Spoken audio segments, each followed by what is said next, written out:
স্বাগত জানাচ্ছি আমি রাসেল। আশা করছি আপনারা সবাই ভালো আছেন এবং ভালোর দলে আছেন। আমিও ভালো আছি আর ভালোর দলে আছি। একটা নতুন ঘটনা নিয়ে এসেছি, যদিও ঘটনাটি যিনি পাঠিয়েছেন তার ঘটনা আপনারা আগেও শুনেছেন।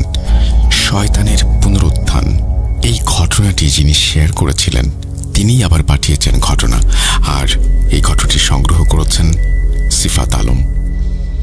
যেভাবে লেখা আছে আমি সেভাবেই পড়ে শোনাচ্ছি, আশা করছি আপনাদের ভালো লাগবে।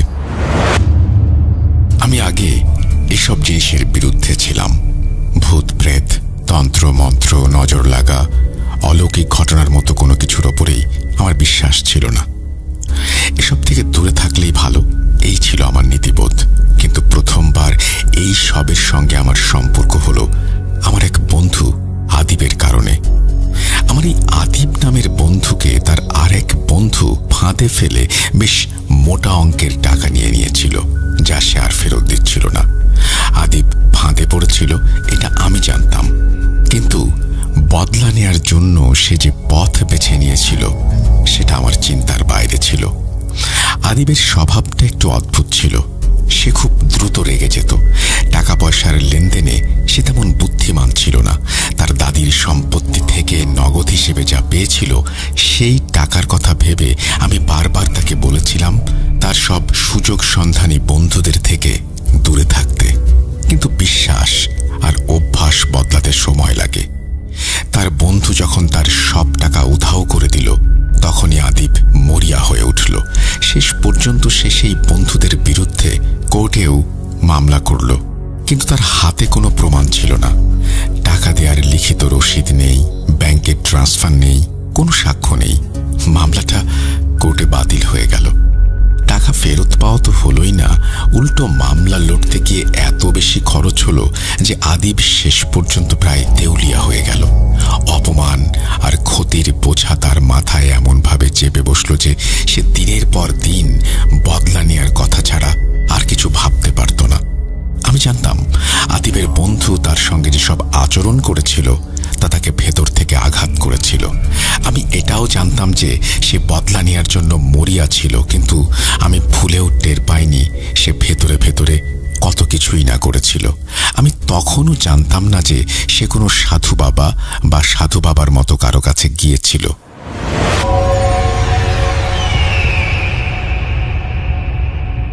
একদিনের কথা, হঠাৎ আদিব আমার বাড়িতে এলো। আমি সেদিন বিকেলে বাইরে ছিলাম। সন্ধ্যার পর খাবার খেয়ে বাড়ি ফিরেছি। এমন সময় দরজায় জোরে কড়া নাড়ার শব্দ। দরজা খুলতেই দেখি আদিব দাঁড়িয়ে, খুব অস্বস্তিতে, চোখে মুখে একটা আতঙ্ক কাজ করছে তার, কপালে ঝাপসা ঘাম। তাকে ভেতরে আসতে বললাম, কিন্তু সে যেন আমার কথা শুনতেই পাচ্ছে না। বারবার হাত দিয়ে কপালের ঘাম মুছছে, চোখ এদিক ওদিক ঘোরাচ্ছে, কথাবার্তা অসংলগ্ন। কিছুক্ষণ পর সে নিজে থেকেই বলতে শুরু করলো, ধীরে ধীরে, ভাঙা স্বরে, যেন গলার ভেতর থেকে শব্দগুলো জোরপূর্বক টেনে বের করে আনছে। সে বলল, ভাই, আমি খুব বড় একটা জটিলতায় পড়ে গেছি। নিজের অজান্তেই অনেক অদ্ভুত কাজ করে ফেলেছি। এখন এগুলো থেকে বের হওয়ার কোনো রাস্তাও চোখে পড়ছে না। তুই জানিস, সাধু বাবা আমার কথা শোনে না। আমি বেশ ব্যথিত কণ্ঠে বললাম, কি হয়েছে? কাকে সাধু বাবা বলছিস? আর ঠিক করে বলতো সব, আমি তো কিছুই বুঝতে পারছি না।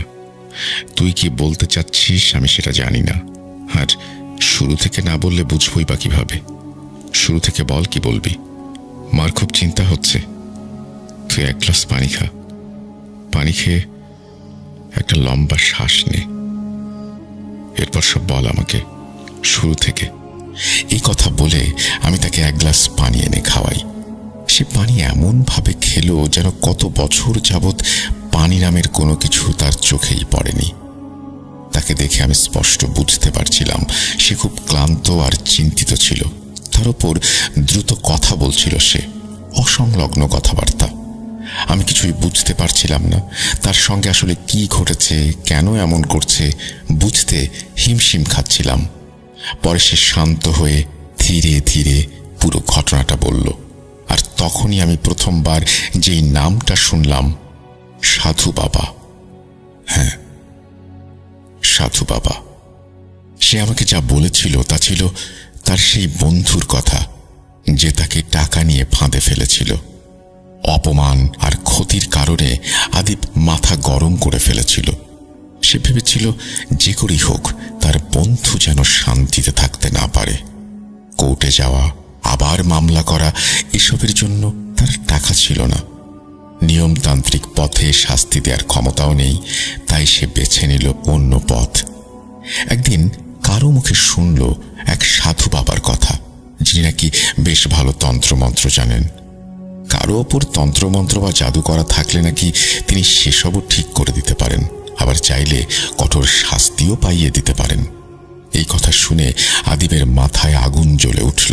সে সেদিনই সাধু বাবাকে খুঁজতে বেরিয়ে পড়ল। অনেক দিন, অনেক রাত, অনেক জায়গায় খোঁজ করেছে সে। অবশেষে তাকে পায় আদিব। তাকে পাওয়াটা মোটেও সহজ ছিল না, কিন্তু আদিব এই কঠিন কাজ করতে সক্ষম হয় শুধুমাত্র ক্রোধের কারণে। প্রথমে তার কাছে বিষয়টা যতটা সহজ মনে হয়েছিল, বাস্তবে সেটা ততটা সহজ ছিল না। তন্ত্রমন্ত্রের জগৎটা বিপজ্জনক। এখানে প্রতিটা কাজের একটা চরম মূল্য থাকে। কখনো সেই দাম টাকা দিয়ে চুকানো যায় না, কখনো শরীর দিয়ে, কখনো আত্মা দিয়ে, কখনো কোনো প্রিয় কিছুর বিনিময়ে। একবার মূল্য মিটিয়ে দিলে কাজ সহজ হয়ে যায়। সাধু বাবাও আদিবকে তার কাজের মূল্য বলেছিলেন। রাগের মাথায় আদিব রাজি হয়ে গিয়েছিল।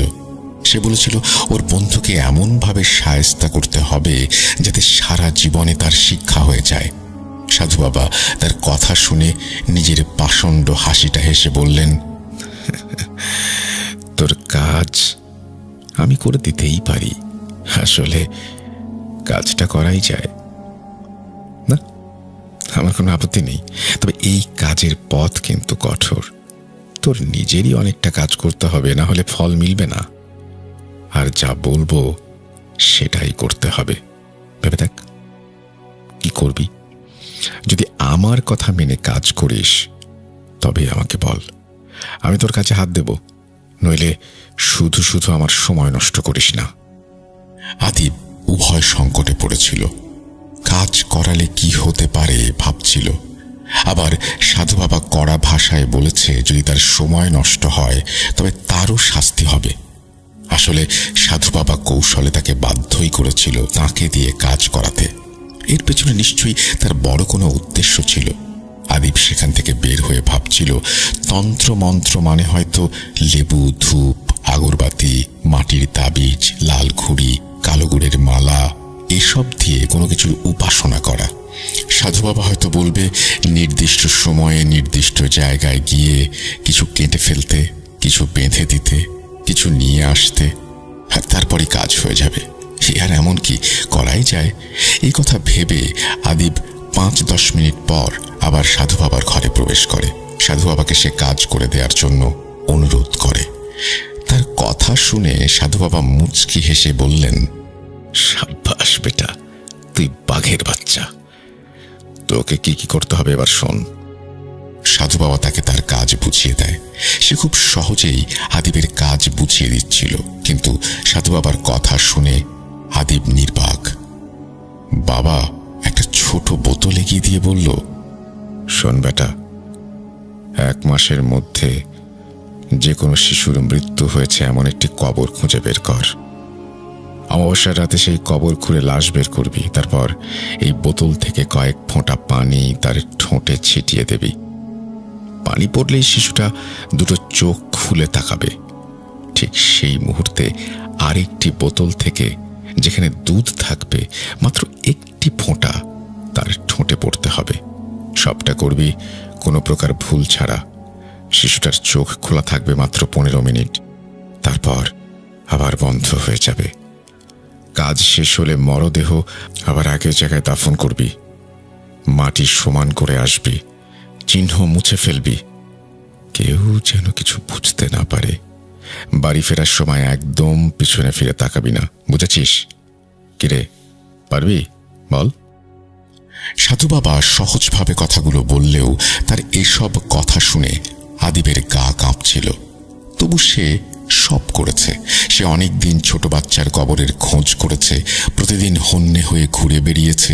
অবশেষে সে একটি শিশুর সন্ধান পায়। হাসপাতালের লোক ঠিক করে রেখেছিল সেই লোক তাকে একদিন খবর দেয় একটা বাচ্চা জন্মের 10 দিনের মাথায় মারা গিয়েছে। তার পিছু নেয় আদিব, তার কবর খুঁজে বের করে। গভীর রাতে কবর খুঁড়ে মরদেহ বের করে আনে সে। এরপর বাবার দেয়া পানির বোতল থেকে কয়েক ফোঁটা পানি সেই শিশুটির মুখে ফেলে। হঠাৎ করেই তার চোখ খুলে যায়। ভয়ে আদিবের আত্মা কেঁপে ওঠে। তবুও প্রতিশোধ তার ভয়কে মুহূর্তের মধ্যেই গলা টিপে হত্যা করে। সে দুধের বোতল থেকে 1 ফোঁটা দুধ শিশুটির মুখে দেয়। প্রায় 15 মিনিট শিশুটি তার দিকে এক অপলক দৃষ্টিতে তাকিয়ে থাকে। তার চোখ আবার বন্ধ হয়ে যায়। আদিব তাকে পুনরায় দাফন করে চলে যায়। পরদিন সে সাধু বাবার কাছে গিয়ে বলে, বাবা, ওই পানি যেভাবে বলেছিলেন ঠিক সেভাবেই ছিটিয়েছি। শিশুটির চোখও খুলেছিল, বুকটা ঠান্ডা হয়ে গিয়েছিল আমার। তারপর দুধের ফোঁটা ঠোঁটে লাগাতেই আবার নিস্তেজ। এখন কি করতে হবে? সাধু বাবা তাকে বলেছিল এরপর কি করতে হবে। শোন বেটা, যখনই ওই শিশুকে জাগাতে চাইবি, এই দুধের বোতল থেকে একটু দুধ একটুখানি পাত্রে ঢেলে রাখবি। এই কাজের জন্য নির্দিষ্ট ঘর থাকবে। সেই ঘরের দরজা জানালা বন্ধ রাখবি। একটা ছোট প্রদীপ জ্বেলে রাখবি ঘরে। আর তারপর যে মন্ত্রটি দিব সেটি পড়বি। যেখানেই থাকুক মন্ত্রের ডাক শুনে সেই শিশুর ভেতরে থাকা শয়তান দুধের জন্য চলে আসবে। দুধ খাওয়ানোর আগে যে কাজ করতে চাস সেটা মনে মনে ছবির মতো স্পষ্ট করে ভাববি। ভুল কিছু ভাববি না একদম।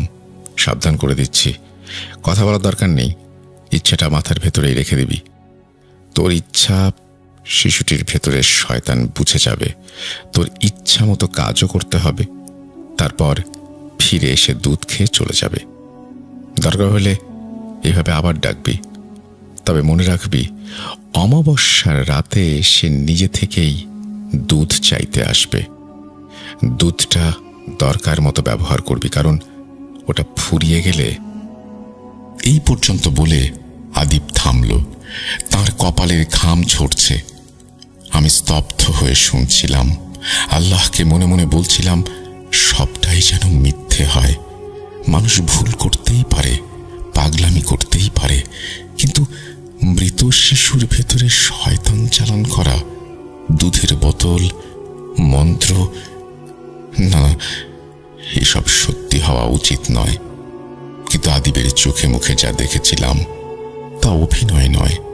সে বলল, ভাই, আমার বন্ধুটি 2 দিনের মধ্যে পাগল হয়ে গেল। খবর পেয়ে আমি যেন খুশিতে নেচে উঠলাম।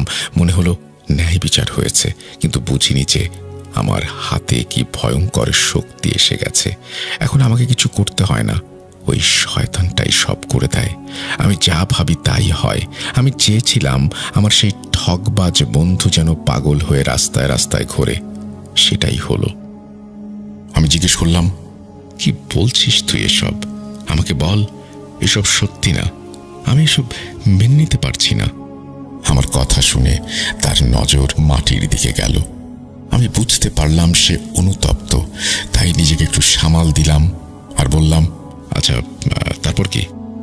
তারপর সে বলল, আমি দুধের বোতলটাকে খুব নিরাপদ জায়গায় লুকিয়ে রাখলাম। রাতের বেলা পাত্রে দুধ রেখে মন্ত্র পড়তাম। সে আসতো, কাজ করত, ফিরে এসে দুধ খেত। আমি দূর থেকে দেখতাম।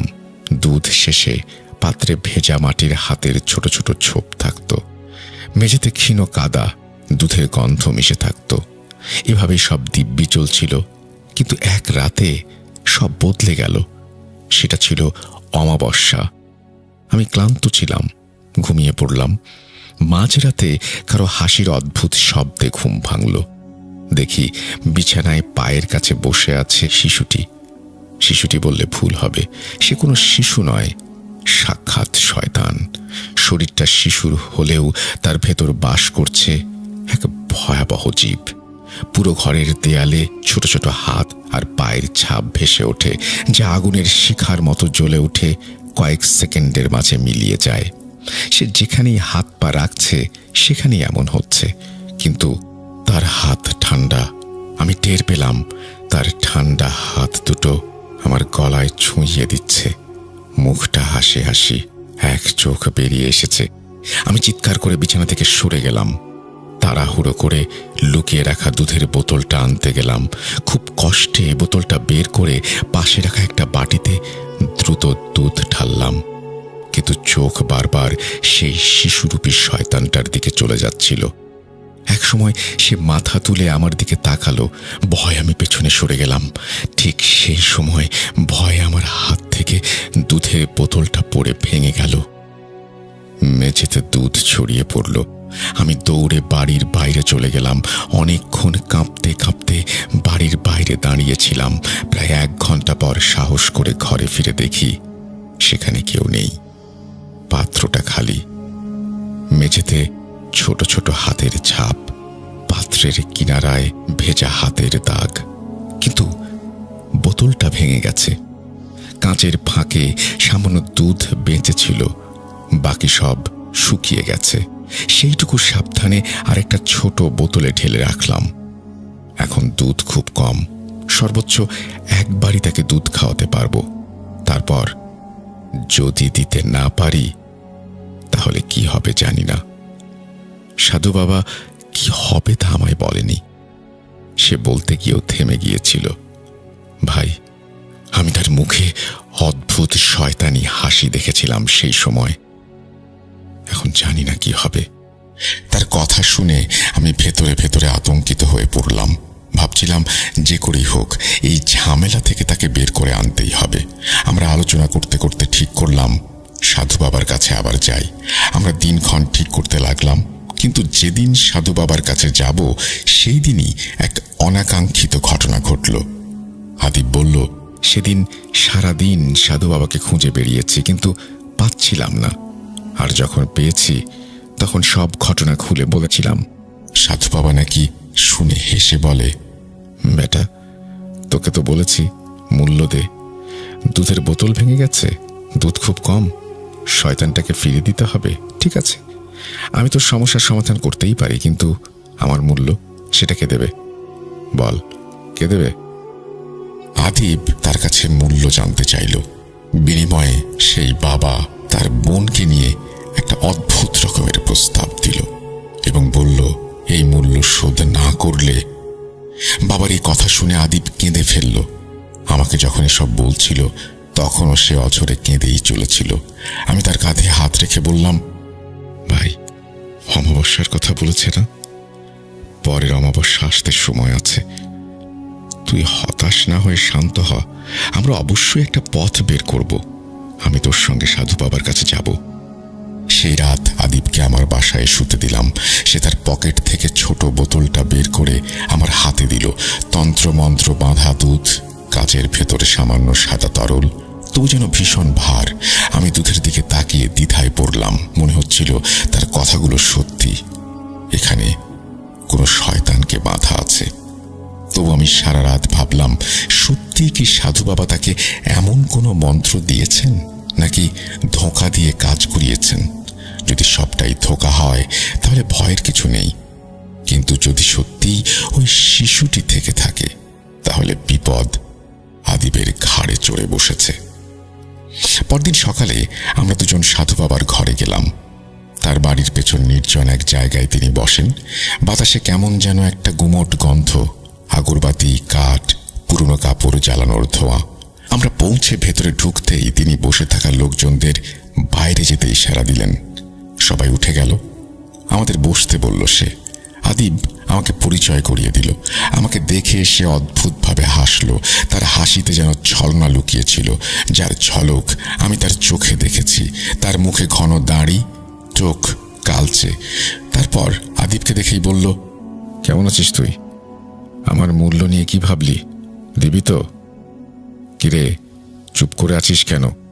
আমি স্পষ্ট বুঝলাম তার কথায় রাগের ঝলক দেখা যাচ্ছে। আমি তাকে বললাম, বাবা, আপনি তো আদিবের কাজ করে দিয়েছেন, এখন আর ওই শয়তানের দরকার নেই। আপনি দয়া করে তাকে ফিরিয়ে দিন। সে আমার কথা শুনল না।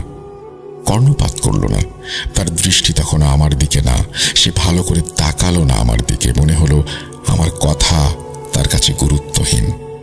বাবা, আদিব সব সত্যি বলেছে, কিন্তু আপনি তার প্রশ্নের উত্তর দেননি। আমার কথা শুনে সাধু বাবা রেগে গিয়ে জিজ্ঞেস করলো, কোন প্রশ্ন? আমি কি বলিনি? এই ছোকরা, এই তোর সাহস দেখে আমি অবাক হচ্ছি। তুই জানিস আমি কে আর তোর কি হাল করতে পারি? তার রক্তবর্ণ চক্ষু জোড়া দেখে আমার আত্মা শুকিয়ে গেল। তবুও সাহস করে বললাম, শয়তানকে ফিরিয়ে দেওয়ার কথা বলেননি আপনি, আর দুধ শেষ হলে কি হবে সেটাও বলেননি। আমার কথা শুনে সে মাথা নেড়ে বলল, বেটা শোন, প্রতিটা কাজেরই দাম আছে। আমি আমার দাম বলেছি, দাম না পেলে আমি তো ফিরিয়ে নেব না। আমি কথা শেষ করার আগেই আদিব রেগে লাল হয়ে তার গলা ধরতে এগিয়ে গেল। অকথ্য ভাষায় তাকে গালাগাল করতে লাগলো। আমি কোনো মতে তাকে টেনে সরালাম। সাধু বাবা মুচকি হেসে একটু আরাম করে সোজা হয়ে বসলেন। তারপর বললেন, গত রাতে যখন তুই আমার হাত ধরে অনুরোধ করেছিলি, তখন আমি ভেবেছিলাম সাহায্য করব, আর এখন তুই আমাকে গালি দিচ্ছিস, মারতে আসছিস। বের হয়ে যা, বের হয়ে যা, না হলে ভালো হবে না। চরম শিক্ষা দেব আমি। বের হ। আমরা দুজন চুপচাপ বেরিয়ে এলাম। বাইরে এসে আমি আদিবকে বললাম, তোর মাথায় কি গোবর ভরা? সমস্যাটা কার, তোর নাকি আমার? সমস্যা তোর, আর যেহেতু সমস্যা তোর, তাই রাগ দেখিয়ে লাভ নেই। ভাই, এরা সবাই এক, আমার ওই বন্ধুর মতোই। এই বাবাকেও শিক্ষা দিতে হবে। আমি তাকে বুঝিয়ে বললাম, শিক্ষা দেওয়ার ইচ্ছা তারই ছিল, তাই সে নিজের ইচ্ছায় এই পথে গিয়েছিল। বাবা শুরু থেকেই দাম আর ফলাফল বলেছিল। এখন রাগ করে কোনো লাভ নেই, বরং জীবনই বিপদে। আমরা বাড়ি ফিরে সারাদিন ভাবলাম কি করা যায়। দুজনেই গুম হয়ে থাকলাম। কয়েকদিন কেটে গেল। আদিব বোতলটাকে প্রাণের চেয়েও বেশি যত্নে রাখতে লাগলো। ঢাকনা বারবার চেক করত। আমি তার জন্য একটি শক্ত ঢাকনাওয়ালা কাঁচের বোতল এনে দিলাম। পুরনো বোতল গরম করে জীবাণুমুক্ত করলাম, নতুনটি পরিষ্কার করলাম। খুব সাবধানে এক বোতল থেকে আর এক বোতলে সেই দুধ ঢালছিলাম। এতদিনে দুধ খারাপ হয়ে যায়নি দেখে অবাক হয়েছিলাম। দুধ যেন তাজা। ঠিক তখন আদিবের হাত ফসকে মেঝেতে একটা ফোঁটা পড়ে গেল। সে তাড়াতাড়ি নতুন বোতলটি শক্ত করে বন্ধ করে নিচু হয়ে পড়া ফোঁটাটা দেখতে লাগলো। মুহূর্তের মধ্যেই ফোঁটার চারপাশে পিঁপড়ে এসে ভিড় করলো। কিন্তু যেই পিঁপড়েগুলো দুধ চেটে একটু সামনে বাড়ছিল, তারা যেন দগদগে তাপে পুড়ে ছাই হয়ে যাচ্ছিল। আমি শিউরে উঠলাম। জীবনে এমন দৃশ্য দেখিনি। মনে হলো দুধের চারপাশে অদৃশ্য এক গণ্ডি, যেখানে প্রবেশ করলেই পিঁপড়াগুলো পুড়ে যাচ্ছে। আদিব ধীরে ধীরে বলল, দেখেছিস তো, ওই শয়তান এর আশেপাশেই ঘোরে। আমি খুব ভয় পাচ্ছি। সামনে অমাবস্যা, সে আসবেই। একবারের জন্য বেঁচে যাব, কিন্তু তারপর কি হবে? আদিবের কথা শুনে আমারও গলা শুকিয়ে গেল। রাতভর ঘুম এলো না। স্বপ্নে দেখলাম ছায়াময় বাচ্চাটি তার বুকের ওপর বসে আছে, তার গলা নিংড়ে রক্তের মতো কোনো তরল পান করছে। ঘুম ভেঙে দেখলাম জানালার পর্দা নড়ছে। বাতাসে কোনো গন্ধ নেই, তবুও বুক ধরফর করছে। সন্ধ্যায় আমি তাকে বললাম, আমার একটা উপায় মাথায় এসেছে। হয়তো ঝুঁকি আছে, কিন্তু এটাই একমাত্র পথ। সাধু বাবা যেভাবে তোকে শর্ত দিয়েছে, তার মধ্যে কি কোথাও আছে যে এই জিনিস তুই অন্য কারো বিরুদ্ধে ব্যবহার করতে পারবি না? সে কিছুক্ষণ ভেবে বলল, না তো, এমন কোনো শর্ত ছিল না। আমি বললাম, তাহলে আমরা ওই শয়তানকে সাধু বাবার দিকেই পাঠাই। হয় তাকে বাধ্য হয়ে ফিরিয়ে নিতে হবে, নয়তো সে নিজেই শেষ হয়ে যাবে, আর শয়তানও মুক্তি পাবে। এই কথা শুনে আদিব কিছুক্ষণ চুপ রইল। তারপর হালকা হাসলো আর বলল, সত্যিই তো, এমন কিছু তো করা যেতেই পারে। আমরা দুজনেই জানতাম এছাড়া আর কোনো পথ খোলা নেই। সেদিন রাতেই সিদ্ধান্ত নিলাম আমরা শয়তানকে ডাকব। রাত বাড়ছে, ঘড়িতে প্রায় 11টা। আমরা ঘরের মাঝখানে একটা বড় টেবিল রাখলাম। ছোট পাত্রে দুধ ঢেলে টেবিলের মাঝখানে রাখলাম। সব দরজা জানালা বন্ধ করলাম। এক কোণে ছোট্ট প্রদীপ জ্বালালাম। ঘরে মৃদু আলো, দেয়ালে ছায়া দুলছে। আমি আদিবকে শান্ত স্বরে জিজ্ঞেস করলাম কিভাবে ডাকবে। সে বলল, সাধু বাবার দেয়া মন্ত্র বললেই সে চলে আসবে। যতক্ষণ না আমাদের মনের ইচ্ছা প্রকাশ না করি, সে সেটা পূরণ না করে, ততক্ষণ সে দুধ স্পর্শ করে না। বেশি অপেক্ষা করালে সে রেগে যায়। তাই যা করাতে চাই সেটাই মনে মনে ভেবে নিতে হবে। তারপর সে অদৃশ্য হয়ে কাজ সারতে যাবে। কাজ শেষ হলে ফিরে এসে দুধ খেয়ে চলে যাবে। আমি বললাম, চল তাহলে শুরু করি। আমাকে বলিস না তুই কি ভাবছিস। সে চোখ বুজে মন্ত্র জপ করতে লাগলো। কিছু শব্দ বুঝলাম, কিছু বোঝা গেল না। শেষের অংশটা সম্পূর্ণ অপরিচিত। মন্ত্র থামতেই ঘরের তাপমাত্রা যেন একটু কমে গেল। পাত্রে সেই তরলের ওপরে হালকা কুয়াশার মতো কিছু জড়ো হলো। প্রদীপটি টিমটিম করে উঠল। টেবিলের ওপর মৃদু নড়াচড়া, যেন খুব ছোট কারো পা রাখা। আর সত্যিই খানিক পর সেই পাত্রের চারপাশে ক্ষীণ আকৃতির একটি ছায়া মূর্তি দেখা গেল। দেখলেই বোঝা যায় ছোট্ট একটি শিশুর অবয়ব। আমার বুক কাঁপতে লাগলো, হাতের তালু ঘেমে গেল। এক ঝলক তার মুখের দিকে তাকাতেই হিম হয়ে গেলাম।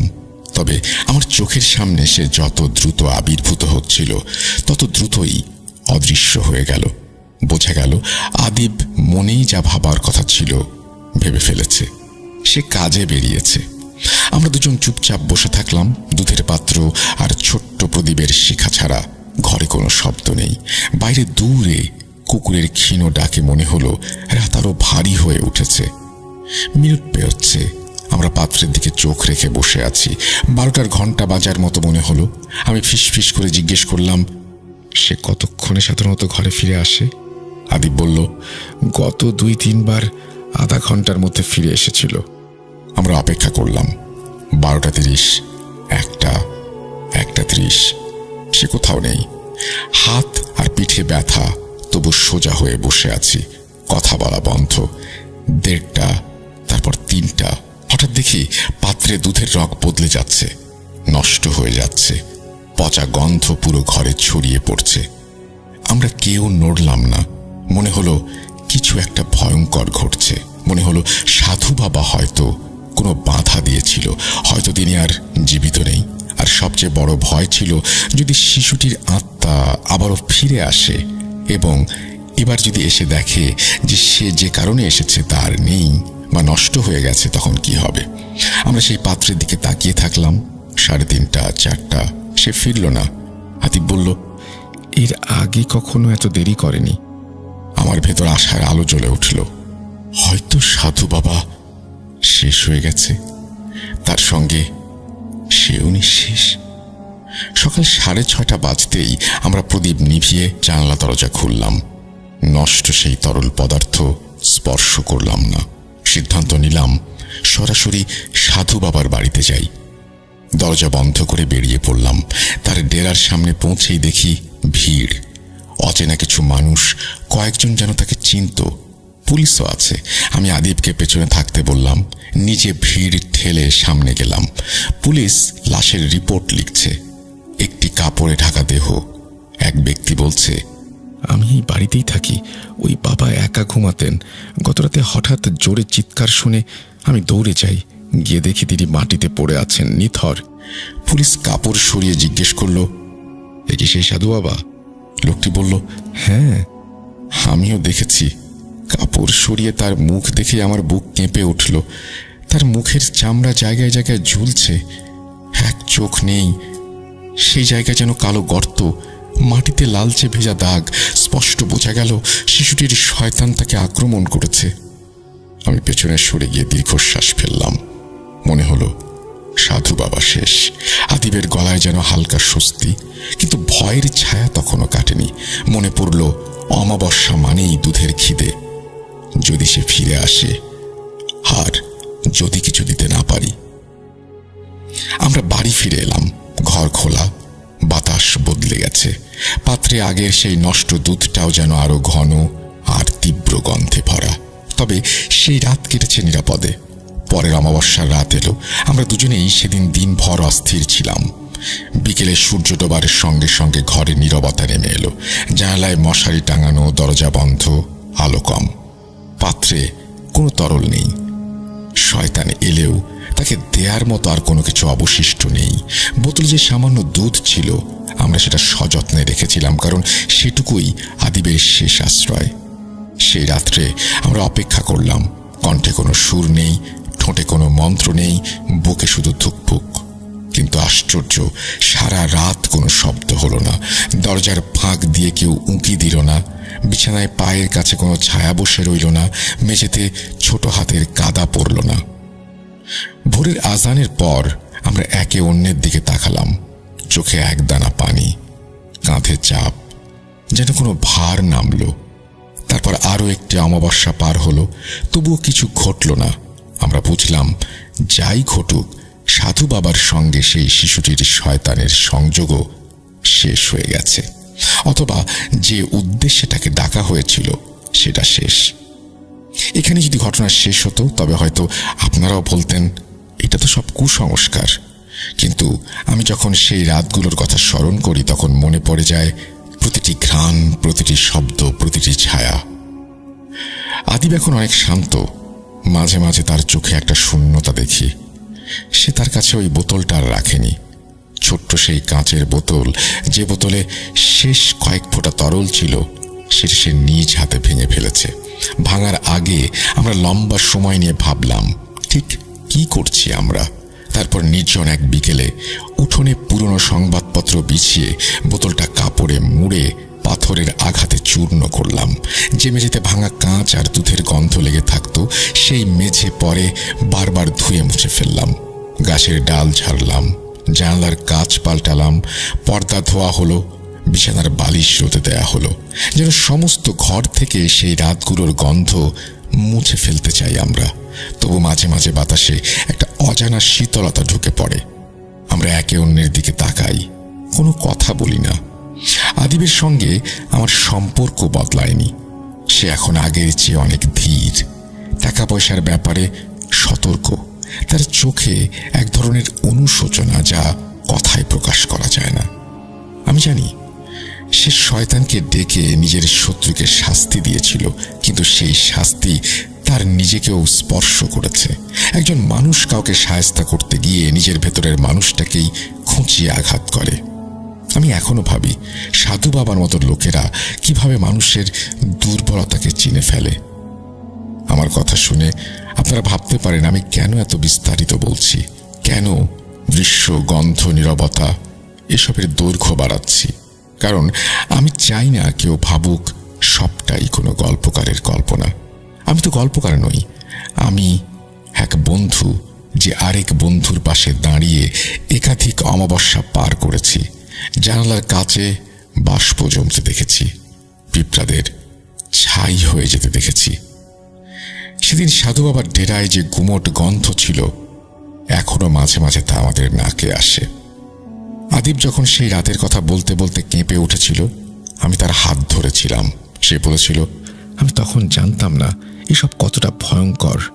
আমি বলেছিলাম, এখন তো জানিস, সেটাই সবচেয়ে বড় শক্তি। আমরা এখন জানি একটা ছোট ভুল কিভাবে বড় অন্ধকারে পরিণত করে। আমরা জানি সেই ক্ষোভকে কিভাবে থামাতে হয়। আমরা জানি দরজা খুলে নয়, দরজা বন্ধ করে ঝড় থামাতে হয়। আমি জানি আলো জ্বালতে হলে হাতকে স্থির রাখতে হয় আর শ্বাসকে ধীর। আমি জানি রাতে কাঁপুনি পেলে ঘরের ভেতর মানুষ থাকলে মানুষটিকে ডাকতে হয়, শয়তানকে নয়। আর সেই কারণে হয়তো পরের অমাবস্যা আর তার পরের অমাবস্যায় কিছুই ঘটেনি। হয়তো শিশুটির শয়তান নিজের মতো করে মুক্তি পেয়েছে, হয়তো সাধু বাবার সঙ্গে তার বাঁধন ছিল, সেটা ছিঁড়ে গেছে। হয়তো এই দুধের শেষ ফোঁটাটিও আমাদের মন থেকে শুকিয়ে গেছে। আমরা জানি না, আমরা শুধু জানি আর কোনো পাত্রে কোনো তরল নেই, আর কোনো মন্ত্র পড়তে হবে না। আমি যখন এই ঘটনাটি আপনাদের বলছি তখন শুধু এটাই মনে করিয়ে দিতে চাই, মানুষ যখন অন্ধকারের দিকে তাকায়, অন্ধকারও তার দিকে তাকায়। এই শিক্ষা নিয়ে আমরা বেঁচে আছি, আর সেই শিক্ষাই হয়তো আমাদের আরো একটি অমাবস্যা থেকে রক্ষা করবে। এই বলে হুজুরের পরিচিত এক ব্যক্তি ঘটনাটি শেষ করেন। খুবই অদ্ভুত ধরনের ঘটনা। আশা করছি আপনাদের ভালো লেগেছে। এখানেই শেষ করেছেন সিফাত আলম। আপনাদের সবাইকে অসংখ্য ধন্যবাদ যারা এতক্ষণ পর্যন্ত ধৈর্য ধরে এই ঘটনাটি শুনলেন। আমরা চলে যাব আমাদের পরবর্তী ঘটনায়।